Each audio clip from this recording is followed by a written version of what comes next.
A bear cub with eyes full of desperation approached a man. Its plea was clear: save its mother. But what happened after this touching moment will surprise you and warm your heart. The bitter Montana wind howled through the snow-laden pines, carrying with it the weight of isolation that John Whitaker had grown to both love and fear. At 52, his weathered face told stories of a man who had chosen solitude over the chaos of city life, finding solace in the rhythm of chopping wood and tending to his small flock of chickens. His cabin, perched on the edge of vast wilderness, stood as a testament to his desire to escape the world he once knew.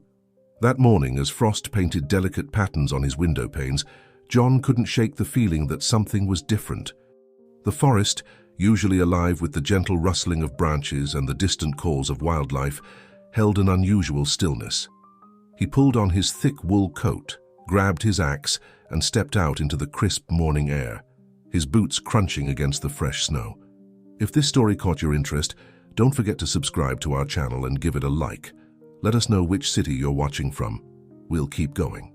20 years ago, he had been a successful wildlife photographer for National Geographic, capturing moments that took people's breath away.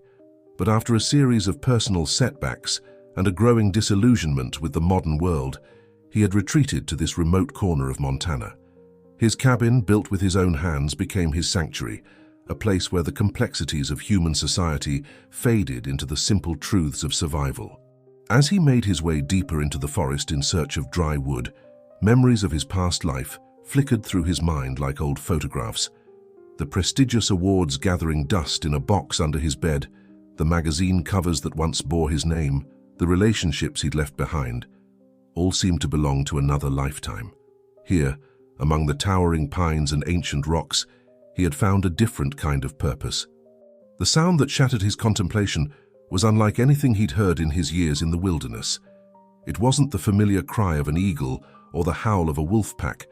This sound cut through the morning air like a knife, desperate, primal, and unmistakably filled with pain. John froze, his axe suspended mid-swing as the echo reverberated through the trees. His instincts, honed by years in the wild, told him to proceed with caution. But there was something in that cry that spoke to a deeper part of him, the part that had once spent hours waiting in blinds to capture the perfect moment of natural drama through his lens. Without conscious thought, he found himself moving toward the source of the sound, his footsteps careful and measured. The trail led him through a maze of snow-covered undergrowth, each step taking him further from the safety of his familiar paths.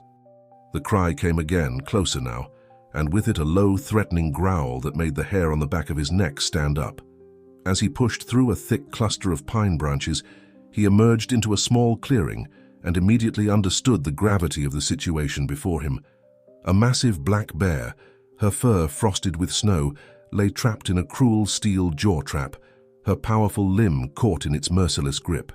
Beside her, a small cub whimpered, pressing close to its mother's side, its eyes wide with fear. The scene struck John like a physical blow, not just because of the animal's obvious suffering, but because he knew these traps were illegal in this part of the forest. The mother bear's eyes met his, and in that moment John saw something that would change the course of his life. There was pain there, yes, but also an intelligence, a desperate plea that transcended the natural barrier between human and animal. The cub, barely old enough to survive on its own, nuzzled against its mother's side, unaware of the gravity of their situation. Time seemed to slow as John considered his options. His years of experience with wildlife told him that approaching a trapped and injured bear was nothing short of suicidal. Yet leaving them to their fate was equally impossible. As he stood there, snow beginning to fall more heavily around him, he realized that his days of observing nature from behind a lens were over. This moment demanded action, not documentation. What he didn't know then was that this decision would pull him back into a world he had tried to leave behind, forcing him to confront not just the dangers of the wilderness, but the complex web of human relationships he had spent years avoiding. As he set down his axe and began to gather long branches that might serve as levers, John Whitaker had no way of knowing that his carefully constructed solitude was about to be shattered in ways he could never have imagined. The bear watched his every move, her growls becoming more threatening as he circled the clearing.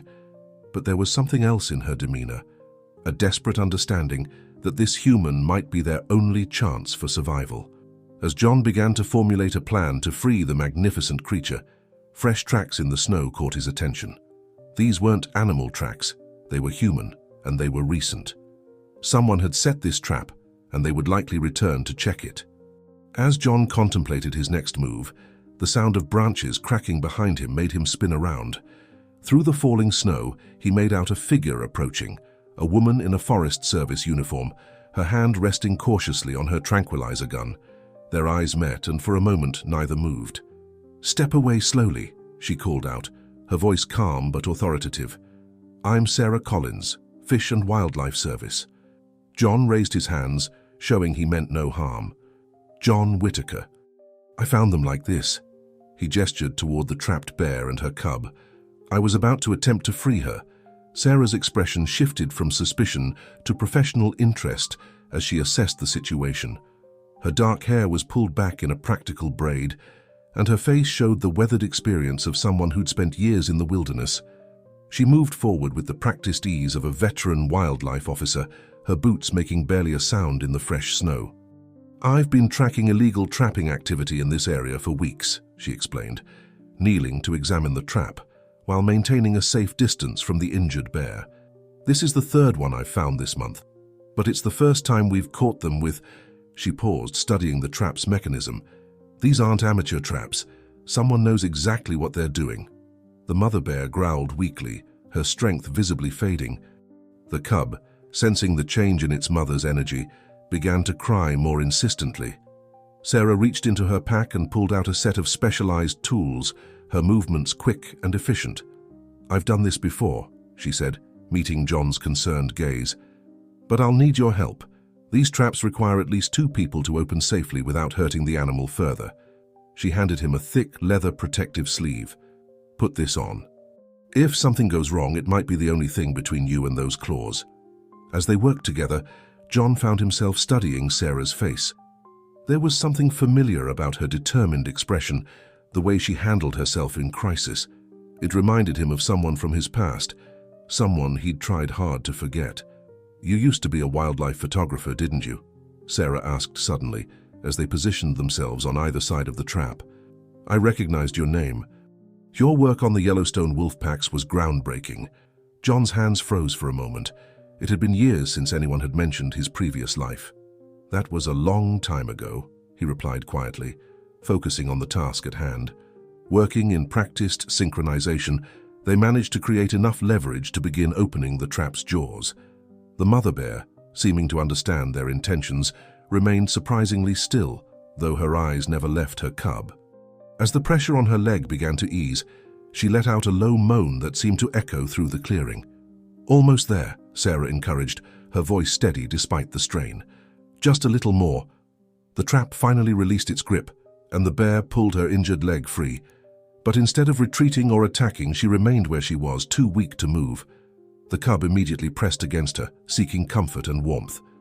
"She's lost a lot of blood," Sarah observed, pulling medical supplies from her pack. "And with this weather coming in—" She glanced at the darkening sky, where heavy snow clouds were gathering.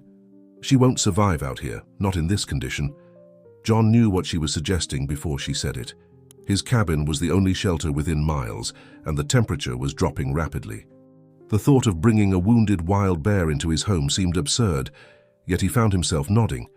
"I have a storage shed attached to my cabin," he offered. "It's insulated, dry. We could—" Sarah's eyes lit up with approval. "That might work, but we'll need to move fast.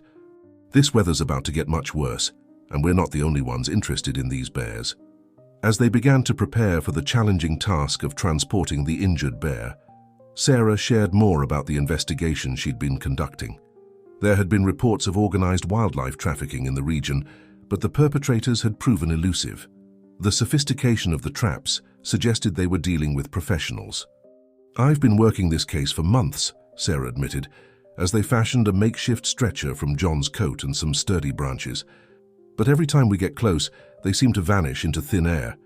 It's like they know the forest as well as we do." The implications of her words hung heavy in the air. Someone was watching, someone who knew these woods intimately. As they carefully maneuvered the injured bear onto the stretcher, With the cub following close behind, John couldn't shake the feeling that they were being observed. The snow was falling harder now, quickly covering their tracks as they began the arduous journey back to his cabin. The bear's weight made every step a challenge, and the cub's nervous circles around them complicated their progress. But something else was taking shape between John and Sarah, a partnership born of necessity, but growing into something more complex. "Why did you leave?" Sarah asked suddenly, breaking the rhythm of their careful movements. "Your photography, I mean. You were at the top of your field." John remained silent for a long moment, focusing on his footing in the deepening snow. Finally, he spoke, his voice barely audible above the wind. "Sometimes the stories we capture become too personal. Sometimes we have to choose between documenting life and living it." Sarah seemed to understand there was more to his answer, but she didn't press further. They had more immediate concerns. The bear's condition was deteriorating and the storm was intensifying. As they approached his cabin, John realized his life of solitude was about to change dramatically. What he didn't realize was that the arrival of Sarah Collins would prove to be an even more significant disruption than the wounded bear they carried between them. The first morning with the injured bear and her cub brought new challenges to John's carefully ordered life. The storage shed, now converted into a makeshift animal shelter, required constant attention. He had spent the night arranging fresh hay and ensuring the temperature remained stable, all while keeping a watchful eye on the mother bear's condition. Sarah had left detailed instructions before departing to gather more medical supplies, explaining how to clean the wound and apply the herbal poultices she had prepared. The bear, though still wary, seemed to understand they were trying to help. She would growl softly when John approached too quickly, but allowed him to tend to her injured paw with surprising patience. The cub, on the other hand, showed no such restraint. Curious and energetic despite the circumstances, it explored every corner of the shed, knocking over tools and investigating the hay bales with boundless enthusiasm. John found himself alternating between concern for the mother's recovery and amusement at the cub's antics. His regular routine had to adapt to accommodate his new guests. Each morning began with feeding his chickens, who were now nervously aware of their new neighbors. The hens clucked anxiously whenever the cubs' crying echoed from the shed, and John had to reinforce their coop to ensure their safety. Yet there was something oddly satisfying about this new responsibility, a sense of purpose he hadn't realized he'd been missing.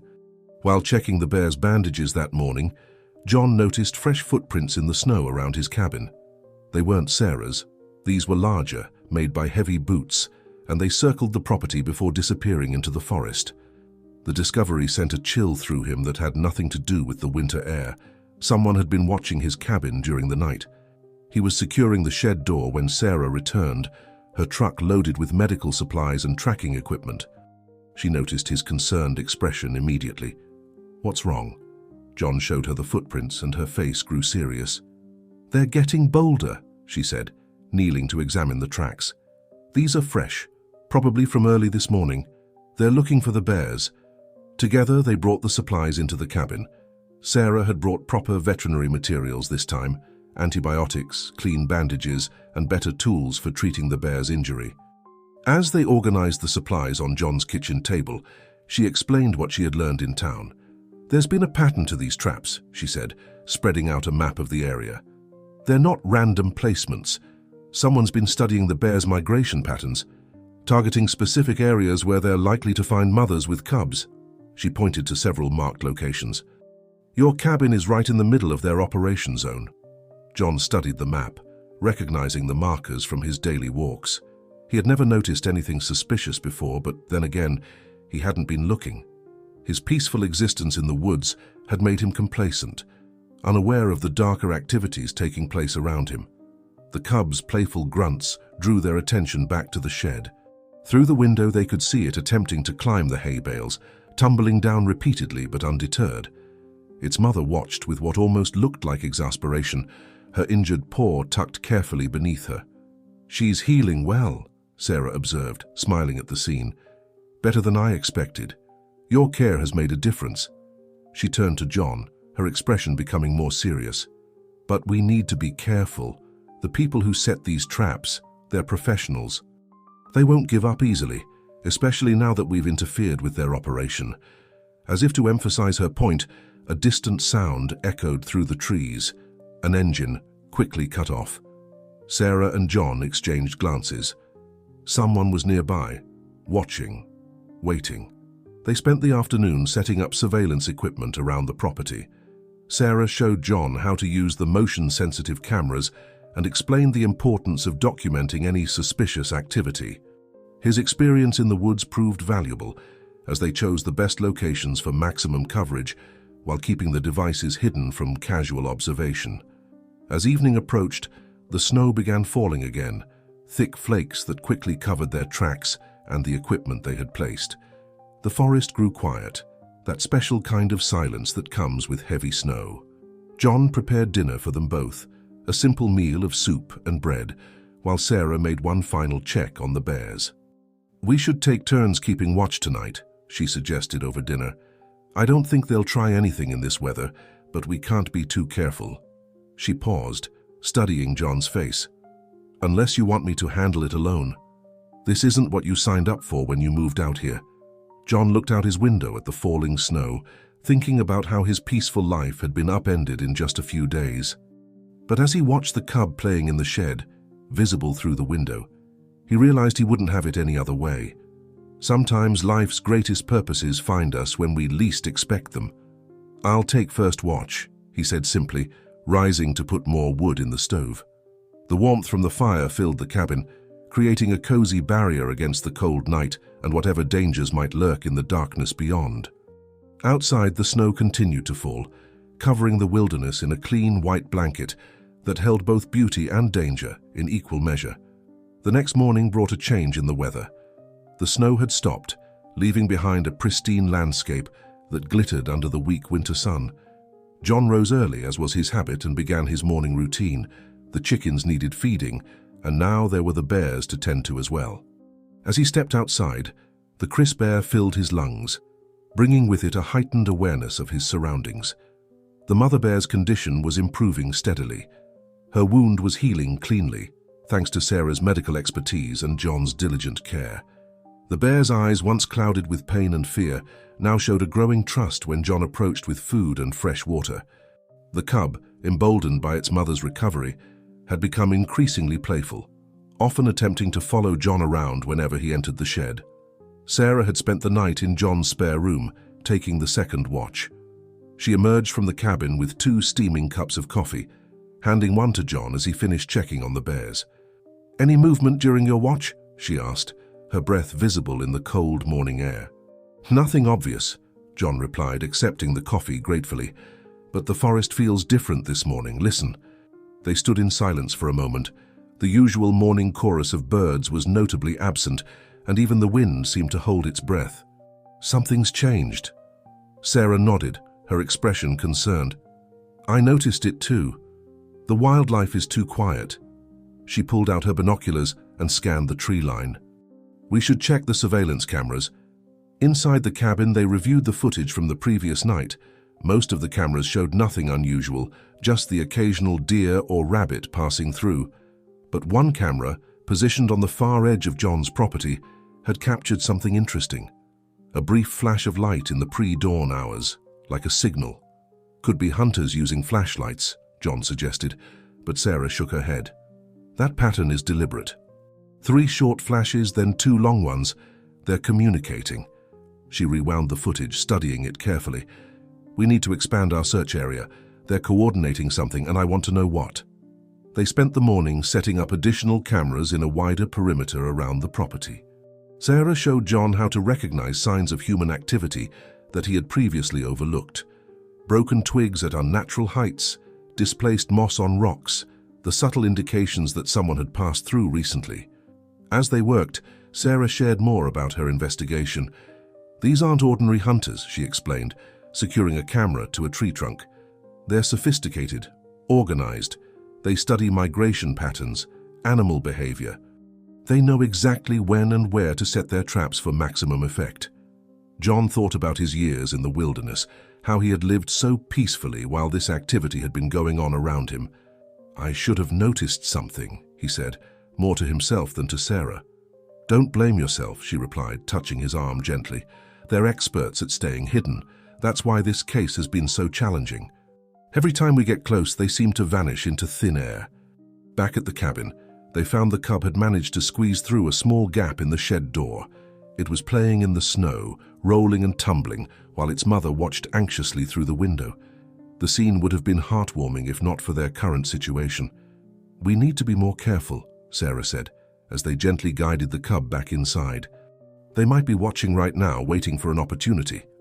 The rest of the day was spent reinforcing the shed's security and establishing a more structured routine for caring for the bears. John's natural instincts for wilderness survival proved invaluable as they worked to make the property more secure, while keeping it looking natural and undisturbed.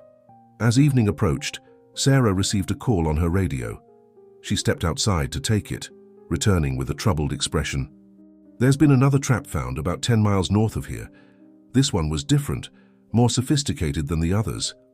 "Different how?" John asked, stoking the fire in the wood stove. "It had electronic components, sensors. They're escalating their operation." She paused, choosing her next words carefully. "John, I need to ask you something. Would you be willing to help me set up a more permanent observation post here? Your property is perfectly positioned, and you know these woods better than anyone." The question caught him off guard. For years, he had maintained his solitude, keeping the world at arm's length. Now he was being asked to actively engage with it again, to become part of something larger than his quiet existence. Before he could answer, a sound from the shed caught their attention. The mother bear was making a low, warning growl, a sound they had come to recognize as her signal that something was wrong.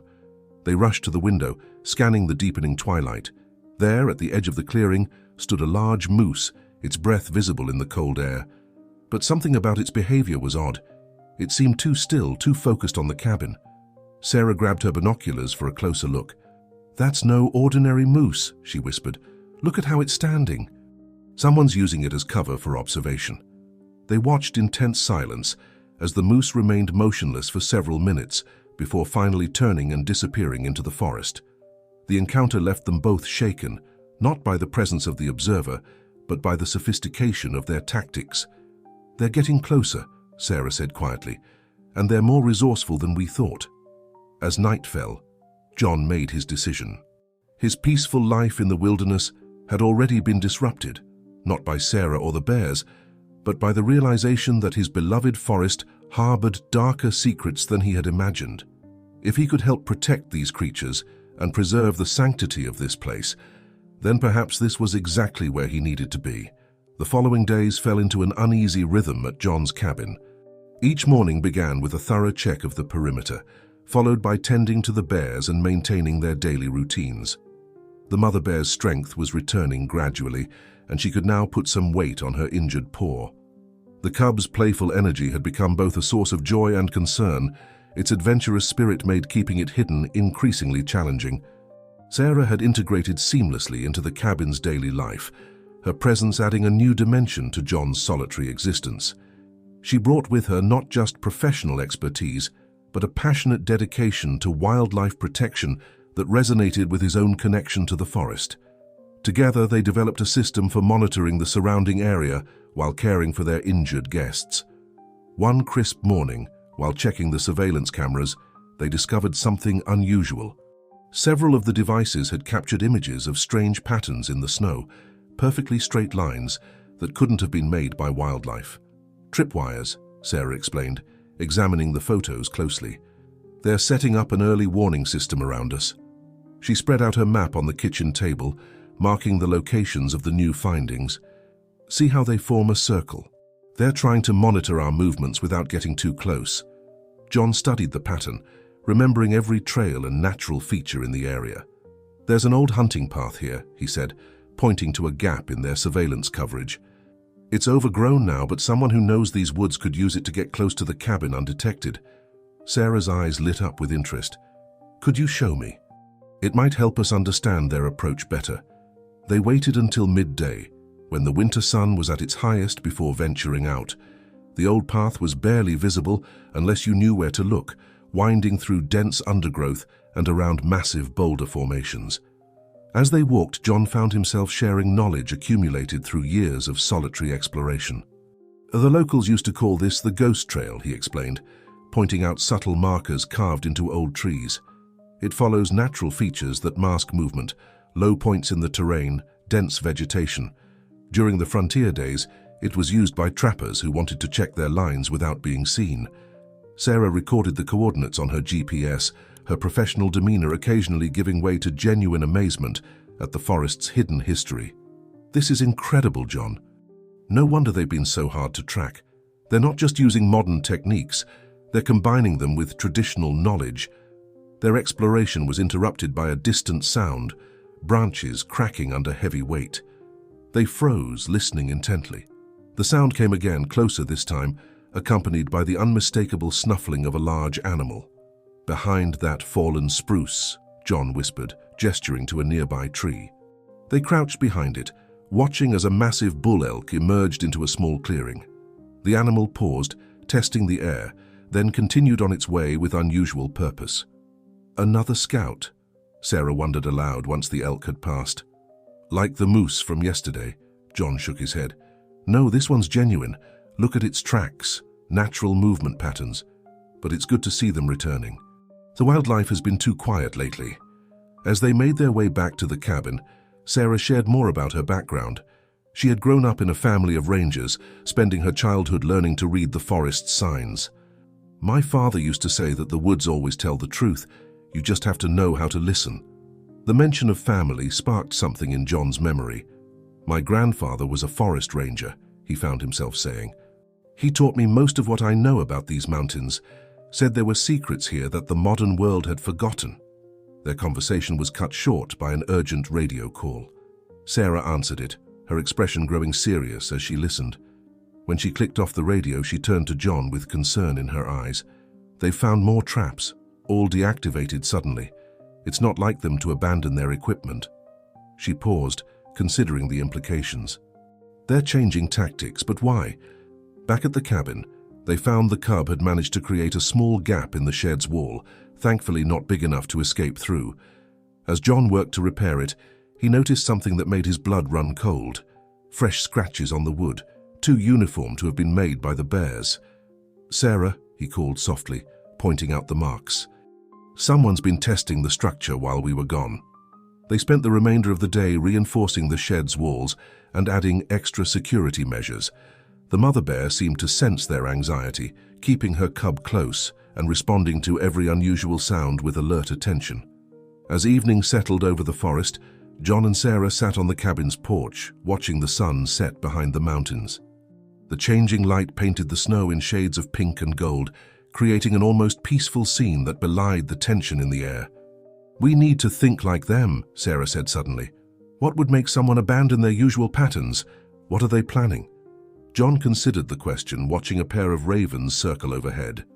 In his years of observing wildlife, he had learned that animals often change their behavior before significant events, storms, natural disasters, or major migrations. "Maybe they're not abandoning anything," he said slowly. "Maybe they're preparing for something bigger." The ravens landed on a nearby tree, their calls echoing through the quiet evening air. As John and Sarah sat in contemplative silence, the forest around them seemed to hold its breath, waiting for whatever change was coming. The weather radio crackled to life early the next morning, its automated voice warning of an approaching winter storm system.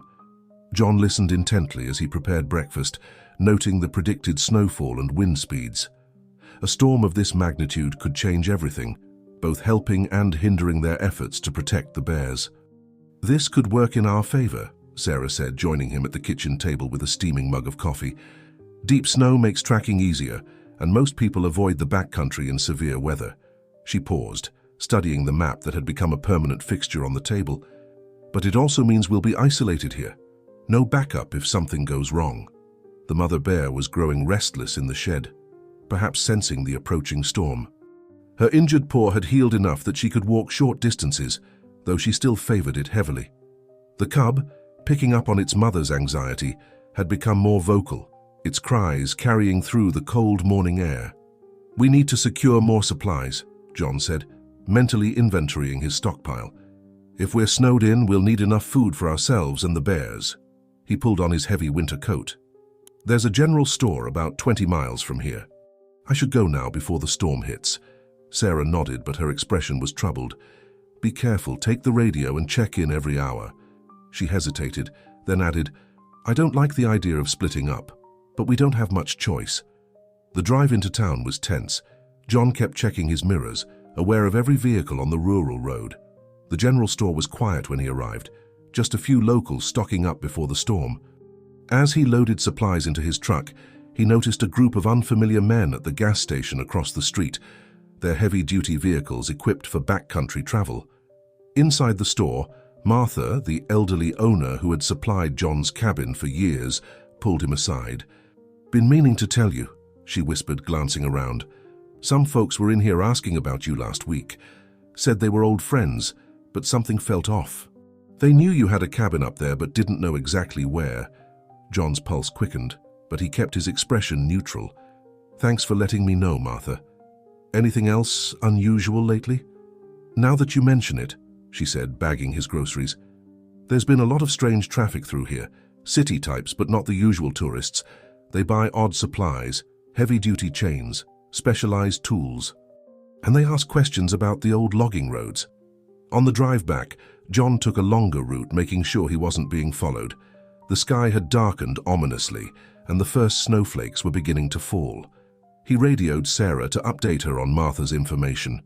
This confirms what we suspected, her voice crackled through the radio. They're gathering resources for something big. And John, while you were gone, I found something. Get back here as soon as you can. When he returned, Sarah was waiting by the shed, her face grave. She led him to a spot behind the building where the snow had been disturbed. There, half buried in the fresh powder, was a small electronic device. It's a tracking beacon, she explained, carefully picking it up with gloved hands. Military grade. They must have planted it during their observation, which means... She met his eyes. They know exactly where the bears are. The implications sent a chill through John that had nothing to do with the falling snow. Why haven't they made a move yet? I think they're waiting for something, Sarah said, pocketing the device. The storm, maybe. Or reinforcements. She looked up at the heavy clouds. We need to be ready for anything. They spent the afternoon stormproofing the cabin and shed, adding extra insulation and securing everything that could be blown around by high winds. The bears watched their activity with interest, the cub attempting to play with every tool and piece of equipment they brought near the shed. As they worked, John found himself studying Sarah's focused expression, the way she anticipated problems before they arose, her natural instinct for protection. There was something comforting about having someone else here who understood the forest as he did, who shared his commitment to preserving its wildlife. The storm hit just before sunset, bringing howling winds and heavy snow. Inside the cabin, John and Sarah gathered their surveillance equipment, creating a command center of sorts on the kitchen table. The cameras were still functioning, their night vision capabilities revealing the swirling snow outside. Look at this, Sarah said suddenly, pointing to one of the screens. Through the curtain of snow they could make out movement, systematic, purposeful movement. They're using the storm for cover, setting up positions. John studied the patterns of movement, remembering his grandfather's teachings about reading the forest. They're establishing a perimeter, he realized, but they're staying just out of range of our cameras. They know exactly where our blind spots are. The wind rattled the cabin windows, and from the shed came the low, warning growl of the mother bear. The cub had gone quiet, sensing the tension in the air. Sarah checked her radio equipment one last time, but the storm was interfering with the signal. We're on our own now, she said quietly, watching the snow build up against the windows, at least until the storm passes. John nodded, stoking the fire in the wood stove. The warmth pushed back against the growing cold, but couldn't quite dispel the chill of anticipation that had settled over them. Outside, the storm raged on, providing perfect cover for whatever was about to unfold in the darkness beyond their walls. The night grew deeper as the storm intensified, transforming the familiar landscape into an alien wilderness of whirling white. Inside the cabin, John and Sarah maintained their vigil, taking turns monitoring the surveillance equipment while keeping the wood stove burning. The wind's howl was punctuated by the occasional creak of timber and the low, reassuring sounds of the bears in the nearby shed. The cameras on the north side have gone dark, Sarah announced, frowning at the screens. Could be ice build-up or... She left the alternative unspoken, but John understood. Their opponents were smart enough to know exactly where to strike first. A particularly strong gust rattled the cabin's windows, and suddenly the power flickered out, plunging them into darkness. John quickly lit the emergency lanterns he kept ready, their warm glow creating dancing shadows on the walls. The backup generator hummed to life automatically, but they knew they needed to conserve its fuel. "We should check on the bears," John said, pulling on his heavy coat. The short distance to the shed felt like miles in the driving snow, the wind trying to knock them off their feet with every step. Inside, they found the mother bear alert and watchful, her cub huddled close against her side. Sarah examined the bear's healing paw by lantern light. "She's almost ready," she whispered, more to herself than to John. "A few more days, and she could travel on her own. If we can just hold out until then..." A sharp crack echoed through the storm, not the sound of breaking branches, but something more deliberate. John and Sarah exchanged glances. Someone was testing their defenses, using the storm's noise as cover. Back in the cabin, they reinforced the windows and doors with the supplies John had brought from town. Sarah's ranger training and John's wilderness experience complemented each other as they worked, moving with quiet efficiency in the lantern light. "We need to think like them," Sarah said, spreading out their map on the kitchen table. "If we were planning to take the bears, how would we do it? What would be our approach?" John studied the terrain he knew so well, seeing it through new eyes. "They'll want to avoid any direct confrontation. They'll try to separate us, draw us away from the shed somehow." He pointed to several locations on the map. "These are the weak points in our perimeter. If I were planning this, that's where I'd focus." The radio crackled suddenly, making them both jump. Through the static, they could barely make out words. Someone was trying to communicate. Sarah adjusted the frequency, but the storm's interference was too strong. "Could be backup finally getting through," she said hopefully, but her expression suggested she didn't really believe it. The hours crept by, marked only by the steady howl of the wind and the periodic checks on the bears. The generator's hum had become a comforting constant, but John knew they needed to be prepared for it to fail. He had lived through enough winter storms to know that anything could happen. During one of their shed checks, Sarah paused, her hand on the door. "Listen," she whispered. Through the storm's chaos there was a pattern, subtle movements in the darkness too coordinated to be random. They stayed perfectly still, letting their eyes adjust to the night. The snow had eased slightly, and in the brief moments of clarity between gusts, they could make out shadows moving through the trees. The observers had become the observed. "They're using the storm exactly as we thought they would," Sarah said, as they hurried back to the cabin. "But why show themselves now? They must know we've spotted them." John was about to respond when a new sound cut through the night, the desperate cry of the cub. They rushed back to the shed, hearts pounding. The bears were still there, but the mother was agitated, pacing as much as her injury would allow, while the cub cowered in the corner. "Something spooked them," John said, checking the shed's security. Everything was still intact, but the bear's behavior was troubling. Animals often sensed danger before humans could detect it. Sarah's ranger instincts took over. "We need to set up a false trail," she said, already forming a plan. "Make them think we're more vulnerable than we are. If they're going to make a move, let's choose where and when it happens." They spent the next hour carefully laying their trap, using their knowledge of the forest and its wildlife to create a convincing scenario. John's years of observing animal behavior proved invaluable as they worked, making sure every detail would withstand scrutiny. The storm began to ease as midnight approached, the wind dropping to a low moan. In the relative quiet, every sound seemed magnified. The crunch of snow, the creak of branches, the soft breathing of the bears. The mother bear had calmed somewhat, but remained alert, her eyes fixed on the shed door as if she knew what was coming. "Look," Sarah whispered, pointing to one of the remaining working cameras. Through the swirling snow, they could see a pattern of lights moving through the trees. Not flashlights, but something more sophisticated. The observers were done hiding. They were making their move. John and Sarah shared a look of understanding. The night's real test was about to begin, and everything they had prepared for was coming to a head. In the shed, the mother bear let out a low growl. and for a moment the entire forest seemed to hold its breath, waiting to see what would happen next.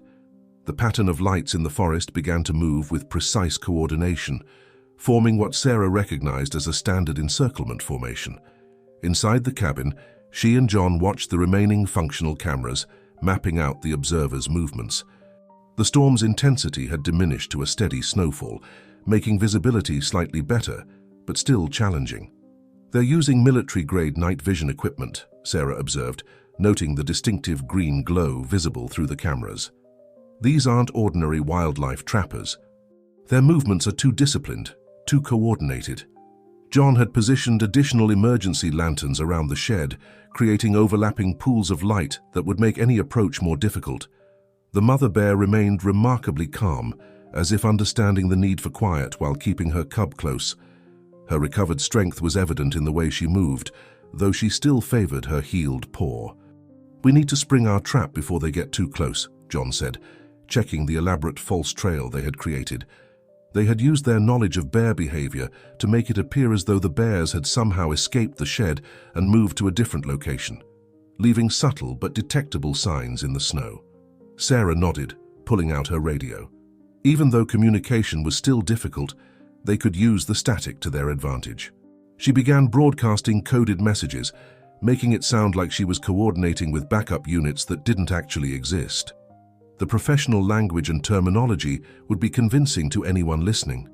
"This might buy us some time," she whispered to John. "Make them think twice about moving in if they believe we have reinforcements nearby." Through the cameras they watched as the pattern of lights paused, presumably as the observers intercepted the radio communications. The formation shifted, suggesting a change in strategy. John and Sarah had positioned motion sensors around the perimeter, and now one of them activated. Someone was testing their defenses. Inside the shed, the mother bear suddenly became more alert, her head turning toward a specific direction. Her behavior confirmed what the sensors were telling them. Someone was approaching from the north side, using the trees as cover. "They're testing our weak points," Sarah said, her voice tight with concentration. "But they don't know we've prepared for this." She and John had spent hours reinforcing what appeared to be vulnerable areas, creating subtle traps that would reveal anyone trying to exploit them. A new sound cut through the night, a perfect imitation of a wolf's howl, followed by another answering call from the opposite direction. The observers were using wildlife sounds to communicate, but John's years in the wilderness let him detect the subtle differences from genuine animal calls. "They're coordinating their final positions," he said, recognizing the pattern, "getting ready to move." Sarah quickly adjusted their defensive strategy. "We need to make them think their plan is working. Let them commit to their approach before they realize it's a trap." She paused, studying the monitors. "Look, they're splitting into smaller groups just like we predicted." The mother bear's low growl provided another warning. She could sense movement that their technology couldn't detect. The cub, picking up on its mother's tension, remained unusually still and quiet. Years of evolution had taught these animals when absolute silence was necessary for survival. John and Sarah moved to their predetermined positions, ready to implement the next phase of their plan. They had prepared multiple layers of defense, each designed to appear more vulnerable than it actually was. The observers would have to choose their approach carefully, and each choice would reveal more about their intentions and methods. Through the gentle snowfall, they could now make out dark figures moving with careful precision through the trees. The observers had abandoned some of their stealth, perhaps believing their superior numbers and equipment gave them the advantage. This overconfidence was exactly what John and Sarah had hoped for. "They're trying to draw us out," Sarah whispered, watching the methodical movement of the shadows. "Make us divide our attention between multiple threats." She smiled slightly. "But they don't realize we've been playing this game since they arrived." The radio crackled again, this time with a clear transmission, a professional-sounding voice requesting immediate communication. Sarah met John's eyes, silently asking if they should respond. This was the moment that would set their plan in motion, and timing was crucial. John nodded, understanding the stakes. They had prepared for this, had anticipated that the observers would eventually try to negotiate. But what the observers didn't know was that every second of communication would help Sarah and John better understand their opponent's positions and intentions. In the shed, The mother bear shifted position, moving to stand between her cub and the direction of the approaching figures. Her protective instinct, combined with her recovered strength, made her a formidable guardian. But John and Sarah knew their role was to ensure she never had to use that strength. As Sarah reached for the radio, preparing to respond to the transmission, John watched the monitors intently. Every move they made now would need to be perfect. Every response calculated to guide their opponents exactly where they wanted them. The real chess game was about to begin, and they had carefully positioned all their pieces. Sarah lifted the radio to respond, her voice steady and professional. "This is Fish and Wildlife Service Officer Collins. Identify yourself." The static crackled for a moment before a reply came through. "This is Marcus Jensen, representing the Northern Wildlife Research Institute. We understand you're harboring an injured bear and her cub. We have the proper permits and equipment to relocate them to a suitable facility." John and Sarah exchanged knowing looks. The Northern Wildlife Research Institute didn't exist. They had already verified this during their earlier investigations. The response was smooth, practiced, but it confirmed what they had suspected about their opponent's methods. "Please transmit your permit numbers and authorization codes," Sarah replied, following standard protocol while giving John time to track the radio signal's origin. Through the cameras, they could see the observer's formation shift slightly, revealing their uncertainty. The mother bear remained eerily still in the shed, her eyes fixed on a specific point in the darkness. Her behavior told them more than any technology could. She recognized something about these people, perhaps their scent or the way they moved. The cub pressed closer to her, sensing the tension. "Officer Collins," the voice returned, a slight edge now present. "Perhaps we could discuss this in person. The weather is deteriorating, and those animals need professional care. We have a fully equipped transport vehicle standing by." Sarah kept them talking while John monitored the cameras. The observers' positions were changing subtly, using the conversation as cover to move closer. But they were following exactly the path that John and Sarah had anticipated, unknowingly walking into their carefully prepared defensive strategy. "Your concern is noted," Sarah responded, maintaining her professional tone. "However, we have a veterinarian en route, and the bears are under federal protection as part of an ongoing investigation. I'll need to see those permits before allowing any transport." Through the monitors, they watched as several figures moved toward the false trail they had created earlier. The tracks in the snow, carefully crafted to mimic bear movements, were drawing them away from the shed's actual location. John had used all his years of wilderness experience to make the decoy trail convincing. The radio crackled again. "Officer Collins, we must insist. These animals are part of a larger research project. We've been tracking this particular mother bear for months. Her data is crucial to our study." "That's interesting," Sarah replied, her voice taking on a harder edge, "because according to our records, no such research project has been registered in this area. Would you care to explain that discrepancy?" The silence that followed was telling. In the shed, the mother bear shifted position, moving with surprising stealth for such a large animal. She was positioning herself between the approaching danger and her cub, her movements deliberate and controlled. John noticed a new pattern in the observer's movements. "They're spreading out," he whispered to Sarah. "3 groups, north, east, and west. They think they have us surrounded." Sarah nodded, acknowledging the information while maintaining her focus on the radio conversation. "Mr. Jensen, I'm still waiting for those permit numbers. Perhaps you could also explain the unregistered traps we've found in the area." The response came more quickly this time, the professional facade beginning to crack. "Those traps were placed by poachers. We've been trying to track them down ourselves. If you'll allow us to approach, we can share our information." Through the cameras, John watched as the observers continued to follow the false trail, their confidence growing as they thought they were closing in on escaped bears.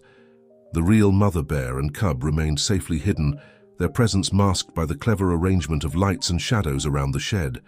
Sarah's next radio transmission was carefully calculated. "Stay where you are, Mr. Jensen. Our backup units are almost here. They'll be happy to verify your credentials." It was a bluff, but one backed by their earlier fake radio traffic. The effect was immediate. The observers' formation became more urgent, less coordinated. They could see figures conferring in the darkness, obviously reassessing their strategy. The false sense of authority they had projected was crumbling. John touched Sarah's arm, pointing to one of the monitors. A new group of figures had appeared on the perimeter, moving with different patterns than the others. These movements were familiar to both of them. Genuine Forest Service tactical units using standard approach formations. "You're back up," John whispered, hopeful but uncertain. Sarah shook her head slightly, her expression focused. "No, but whoever they are, they're trained professionals. Look at how they're moving. They're herding our friends toward the North Ridge." The mother bear's behavior suddenly changed. Her warning growl dropped to a low rumble, more curious than threatened. Something about these new arrivals was different, and she could sense it. Through the gently falling snow, the situation was shifting like a complex chess game. The observers, caught between their original plan and this new development, were being forced to adapt. But adaptation meant uncertainty, and uncertainty was exactly what John and Sarah had been working to create. The newly arrived figures moved with practiced efficiency through the forest, their presence causing immediate disruption to the observers' carefully planned operation. Through the cabin's monitors, John and Sarah watched as the original group's formation began to fragment, their coordinated movements becoming increasingly erratic. "Mr. Jensen," Sarah spoke into the radio again, her voice carrying a newfound confidence. "I notice your team seems to be retreating. Perhaps now would be a good time to discuss those missing permit numbers." The radio remained silent, but the activity outside spoke volumes. The observers were clearly caught off guard by this development, their superior equipment and careful planning suddenly seeming less advantageous. The new arrivals continued their systematic movement through the trees, steadily constraining the observers' options. In the shed, the mother bear's behavior had shifted dramatically. Her previous tension had given way to an almost relaxed alertness, as if she recognized something familiar in the scent of the newcomers. The cub, following its mother's lead, had stopped hiding and was now watching the door with curious interest. "Look at their equipment," John said quietly, studying the monitors. "These new people, they're using standard Forest Service gear. Nothing fancy, just solid professional tools." His years of experience with the service helped him recognize the subtle differences between authentic rangers and those trying to imitate them. Sarah nodded, her eyes fixed on the screens. "They're using classic containment procedures. Whoever they are, they've done this before." She reached for the radio again, but before she could transmit, a new voice broke through the static. "Officer Collins, this is Ranger Thomas Martinez, Regional Tactical Support Unit. Sorry we're late. The storm slowed us down. We've got your location surrounded and secured. Stand by for approach verification." The change in the observers' movement was immediate and dramatic. Their formation, already disrupted, now began a clear withdrawal. Through the cameras, John and Sarah could see them pulling back into the deeper forest, their sophisticated equipment no match for the simple efficiency of trained Forest Service personnel. "Martinez," Sarah whispered, a smile of recognition crossing her face. "I should have known. He's been tracking illegal wildlife operations in this region for years. Must have picked up our radio traffic and figured out what was happening." The mother bear suddenly rose to her feet, moving with surprising grace despite her healing injury. Her behavior suggested she recognized something about the situation. Perhaps she had encountered these rangers before during their wildlife monitoring operations. The cub, emboldened by its mother's confidence, began playing again, tumbling in the fresh hay they had laid down earlier. "Officer Collins," Martinez's voice came through again. "We're detecting multiple unauthorized frequencies in your area. Looks like our friends were using military-grade communication equipment. Very interesting for a supposed research team." Sarah responded professionally, but John could hear the relief in her voice. "Confirmed, Ranger Martinez. We've been monitoring their movements. I think you'll find their research equipment quite enlightening." Through the monitors, they watched as the Forest Service team methodically secured the area. Their movements were precise but unhurried, the confidence of experienced professionals who knew exactly what they were doing. The observers' retreat had become more urgent now, their earlier bravado completely evaporated. John studied the screens, watching as the last of the observers' lights disappeared into the deeper forest. "They're heading toward the old fire road," he noted, "but Martinez's team will have that covered." Sarah was already coordinating with the approaching rangers, providing them with the surveillance data they had gathered. The professionalism of both sides was evident. This wasn't just about stopping one group of wildlife traffickers, but about building a case that would prevent future attempts. The storm had almost completely subsided now, leaving behind a pristine blanket of snow that recorded every movement in perfect detail. The observers had left behind plenty of evidence in their hasty retreat: dropped equipment, clear tracks, and most importantly, their sophisticated communication devices. Inside the shed, the atmosphere had transformed. The mother bear's protective tension had given way to calm awareness, while the cub's playful energy returned in full force. They seemed to sense that the danger had passed, that the humans moving around outside now were there to protect rather than threaten. John and Sarah stepped outside to meet with Martinez's team, the crisp night air filled with the quiet efficiency of professional law enforcement at work. The contrast between this operation and the observers' earlier attempts was striking. Where one had relied on expensive equipment and intimidation, the other succeeded through experience, training, and legitimate authority. "You've done good work here," Martinez said as he approached them, his experienced eyes taking in every detail of their setup. "But I have to ask, how did you manage to hold them off for so long?" Sarah smiled, glancing at John. "We had help," she said simply. "Sometimes the best defense is understanding the forest better than your opponents." Martinez nodded, understanding dawning in his eyes as he looked between them. This wasn't just about protecting two bears anymore. It had become something larger, a demonstration of how knowledge, patience, and respect for the wilderness could triumph over technology and ill intent. The following morning dawned clear and crisp, the storm's fury replaced by a pristine wilderness, transformed by fresh snow. The Forest Service team had worked through the night, systematically documenting evidence and securing the perimeter. John watched from his cabin porch as the early sunlight painted the scene in shades of gold and blue. Sarah emerged from a briefing with Ranger Martinez, her face showing both exhaustion and satisfaction. "They've found more than we expected," she reported, joining John with a steaming cup of coffee. "Those weren't just any wildlife traffickers. The equipment they left behind is worth millions. Cutting-edge tracking systems, professional-grade transport gear, everything needed for a large-scale operation."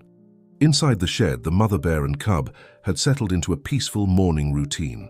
The bear's recovery had progressed remarkably well, and now she moved with increasing confidence, her injured paw barely showing any sign of its recent trauma. The cub bounded around her, seemingly unaffected by the previous night's tension. "Martinez wants to do a full health check on them today," Sarah continued, watching the bears through the shed window. "If everything looks good, we might be able to start planning their return to the wild." The news brought mixed emotions for John. Over the past weeks, he had grown accustomed to his unusual guests, finding unexpected joy in their presence. The mother bear's quiet strength and her cub's playful spirit had awakened something in him he hadn't realized was sleeping, a connection to the living world that went beyond mere observation. "They've been tracking these bears for months," Sarah explained, sharing what they'd learned from the investigation. "The mother bear has unique markings that make her particularly valuable. She's known for her ability to navigate between different territories, adapting to various environments. That's rare, and it makes her cubs especially desirable for certain private collections." John nodded, understanding the implications. "She's a survivor," he said quietly, watching as the bear gently guided her cub through their morning routine, teaching her little one all the skills it needs. The Forest Service team had set up a temporary command post near the cabin, their presence both professional and unobtrusive. They worked with practiced efficiency, respecting the delicate balance of the wilderness even as they gathered evidence and secured the area. Ranger Martinez approached them, his experienced face showing approval as he watched the bears through the window. "Your setup here is impressive," he commented. "Most people would have tried to turn this into a fortress, but you understood something more important, working with the forest, not against it." Sarah smiled, acknowledging the compliment. "We had a good teacher," she said, gesturing to the wilderness around them. "The forest tells you what it needs if you're willing to listen." A young ranger hurried up to Martinez, holding a tablet displaying what appeared to be thermal imaging data. They conversed quietly for a moment before Martinez turned back to John and Sarah. "We've got movement on the North Ridge," he reported, "but it's good news this time. There's a wild bear population up there and they're showing normal migration patterns. No sign of our unwelcome visitors affecting their behavior." This was significant news.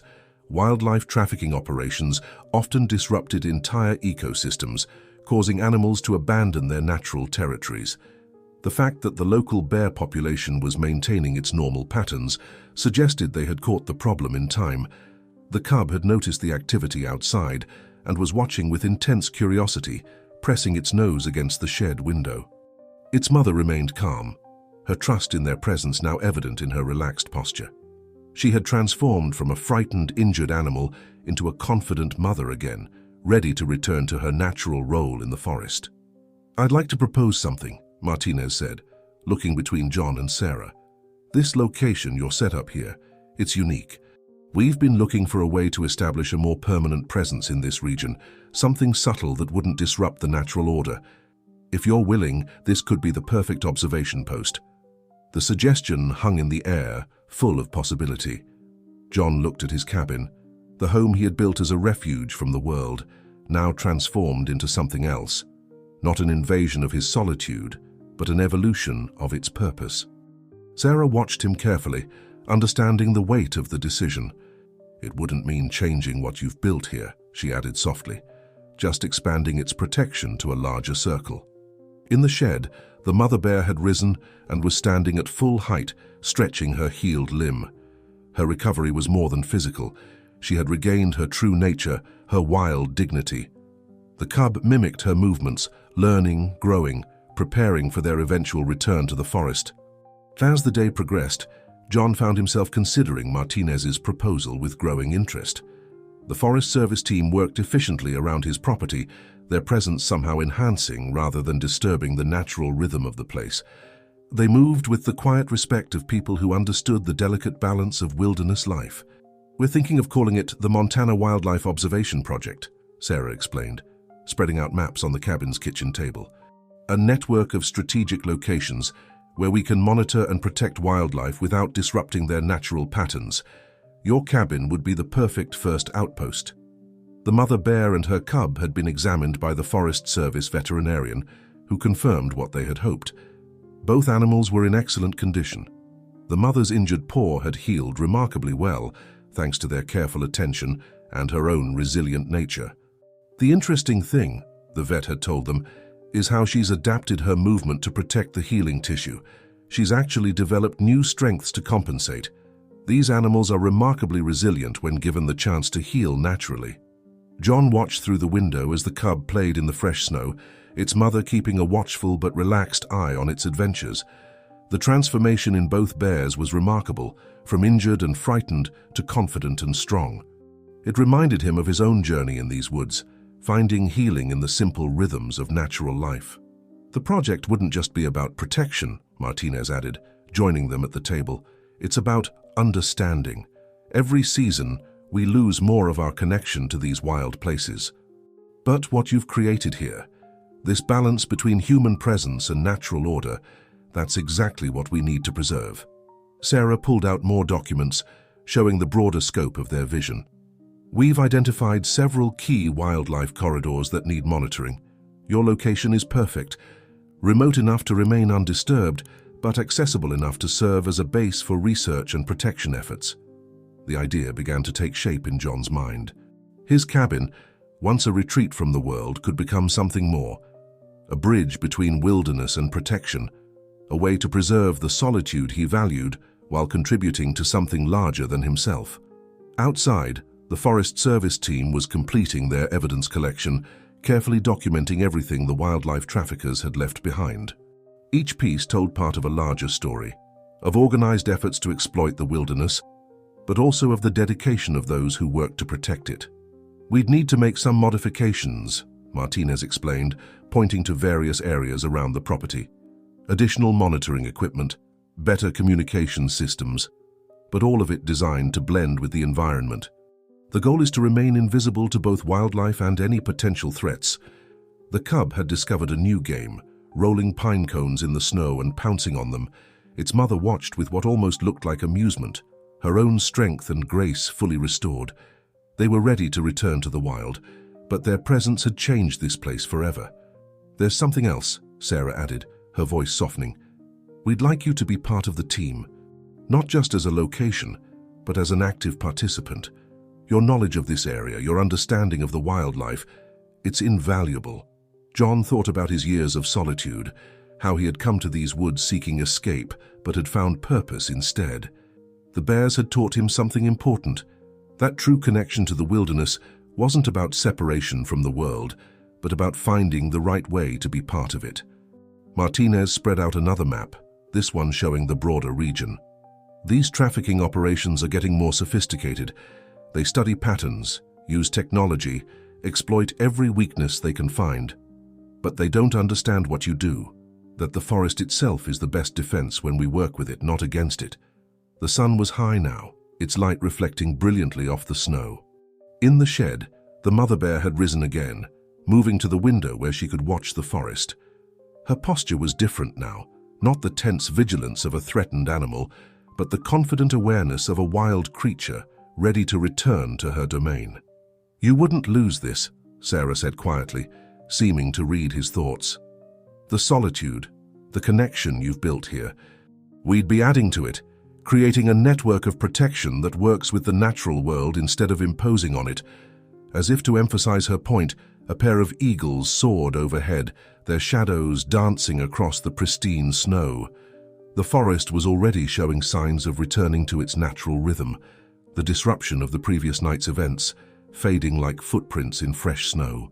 The afternoon sun cast long shadows through the trees as John considered the future taking shape before him. The Forest Service team had begun preliminary preparations for the observation project, their work guided by the same careful respect for the wilderness that had drawn him to these woods years ago. "We've identified 3 primary wildlife corridors," Sarah explained, her finger tracing lines on the topographical map. "Your cabin sits at the intersection of all of them. It's not just about the bears, this is a crucial crossing point for multiple species." Her eyes lit up with professional enthusiasm as she detailed the patterns they had observed. The mother bear and her cub had spent the day in increasingly active exploration of their enclosure, their movements showing growing confidence and strength. The veterinarian had performed one final check and confirmed what they all could see. The bears were ready to return to their natural habitat. "Tomorrow morning would be ideal for their release," the vet advised, making final notes in her report. "The weather's clear, and our tracking shows other bears moving through the northern valley. They'll have a natural path to follow." John felt a mix of emotions at the news. The bears had become more than just wildlife he was helping. They had become teachers, showing him a new way to view his role in this wilderness. Their presence had transformed his solitary existence into something richer, more connected to the pulse of the forest. Martinez approached with more detailed plans for the observation project. "We're thinking of installing solar-powered monitoring stations here and here," he indicated on the map. "Completely self-sufficient, designed to blend with the natural environment. They'll let us track movement patterns without disturbing the wildlife. The key is working with the forest's natural rhythms," Sarah added, understanding John's concern about maintaining the wilderness's integrity. "Everything we install will be minimally invasive. We've learned that the best protection comes from understanding and adapting to nature's own systems." Through the window, they could see the cub attempting to climb one of the hay bales, its movements becoming more coordinated and sure with each try. The mother bear watched attentively, offering quiet guidance through subtle movements and soft vocalizations. It was a perfect example of nature's own teaching methods. "Your experience here will be essential," Martinez continued. "You understand something that can't be taught in any training program. The real rhythm of these woods, the subtle changes that signal important shifts in wildlife behavior." The proposal began to feel less like an intrusion and more like an evolution of what John had already built here. His years of quiet observation had prepared him for this role, though he hadn't known it at the time. The solitude he had sought had actually given him the perfect perspective for this new purpose. Sarah shared more details about their vision for the project. "We're not looking to create a traditional research station. This would be something new, a place where protection and observation work in harmony with natural patterns. Your way of living here has shown us that it's possible." The cub had finally succeeded in climbing the hay bale, celebrating its achievement with playful bounds, while its mother watched with what seemed like pride. Their recovery was more than physical. It represented the resilience of nature when given the chance to heal on its own terms. "There's something else you should know," Martinez added, his tone becoming more serious. "The evidence we've gathered here has helped us identify similar operations in other regions. What you and Sarah did here, it's already having a broader impact." John thought about his grandfather's teachings about the forest, how every action in nature creates ripples that affect the whole ecosystem. What had started as a simple act of helping an injured bear had grown into something larger, something that could help protect the wilderness he loved. The sun was beginning to set, painting the snow-covered landscape in rich golds and purples. The bears had settled into their evening routine, the cub snuggling close to its mother as they prepared for their last night in the shelter. Tomorrow, they would return to the wild, but their influence would remain, having catalyzed a new chapter in the story of this place. Sarah watched the bears with a gentle smile.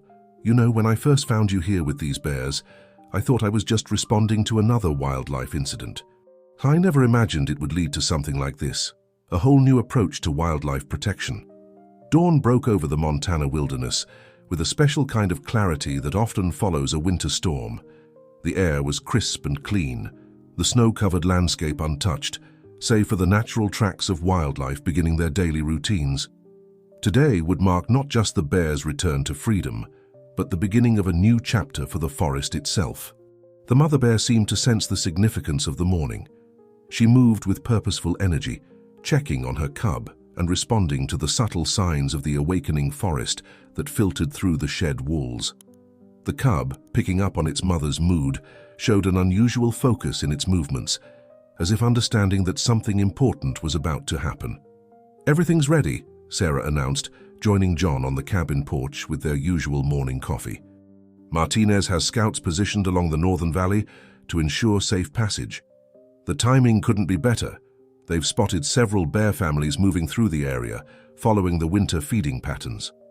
The Forest Service team worked quietly and efficiently, making final preparations for the release. They had chosen a route that would allow the bears to return to their natural habitat, while giving them the best chance of integrating with the existing wildlife population. Every detail had been carefully considered to make the transition as natural as possible. "The interesting thing," the wildlife veterinarian commented as she performed her final health check, "is how well they've maintained their wild instincts. Sometimes when we rehabilitate animals, we worry about them becoming too dependent on human presence. But these two," she smiled, watching the cub practice its climbing skills, "they never lost their true nature." John understood what she meant. Throughout their stay, the bears had remained distinctly wild, accepting human help without becoming reliant on it.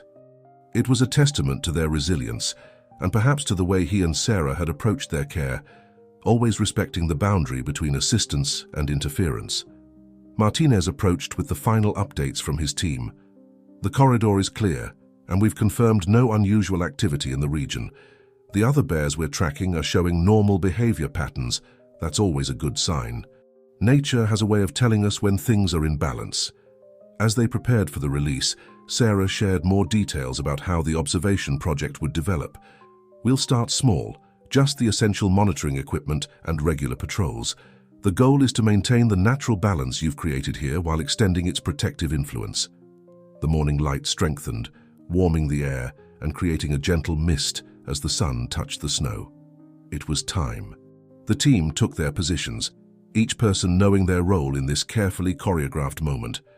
The bears would be given a clear path to the forest, with humans positioned only to ensure their safety during the transition. John and Sarah approached the shed for the last time.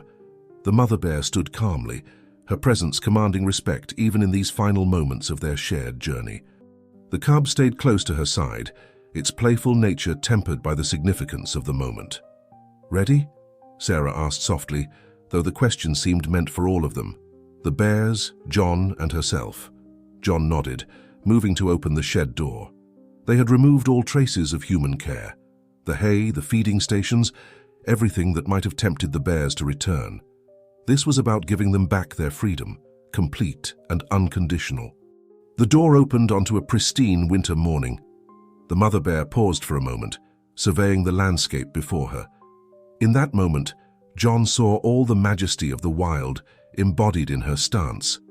Powerful, dignified, and utterly free. The cub waited for its mother's signal, showing the instinctive discipline that would serve it well in the wilderness. With deliberate grace, the mother bear stepped out into the snow.